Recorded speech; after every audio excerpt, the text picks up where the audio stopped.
Right, Zimbabwe pane nyaya kana video riri kutenderera pa social media as always kuti Bombshell Television inounza ma latest ndosaka tichikurudzirana kuti kana uri munyowani pa channel yedu Bombshell Television tokumbirisisawo kuti unge uchisubscribe nekuturn on the notification bell icon kuti pese pato upload video rinosvika kwauri unosenderwa message na YouTube.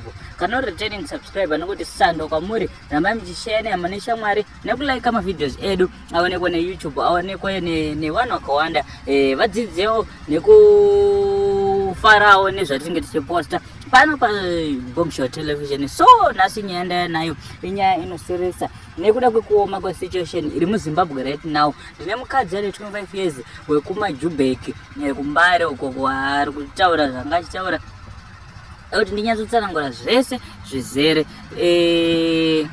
Mukadzi uyu ari kutaura kuti iye anotsvagirwa zvikomba nemurume wake panguva yekuti vanenge vaomerwa. Iye murume anotomubvumidza kutobvuma kubuda mumba achiti asangane nezvikomba. Apa mari yacho iri kunzi inenge ichichajwa ipapo ndio inosiririsa zvakanyanya. Ari kuchaja $2 zvichikwira paraundi. So nyaya iyi inyaya yandikatyamadza yekuti taurawo zvaunofunga mucomment section below kuti chii chikuitika ko murume uyu ari right here akundikana here kana kuti handisi kunyatsoziva. Asi ndokumbira utaure zvaunofunga mucomment section because munhu wese ane point of view inenge yakasiyana neyemumwe.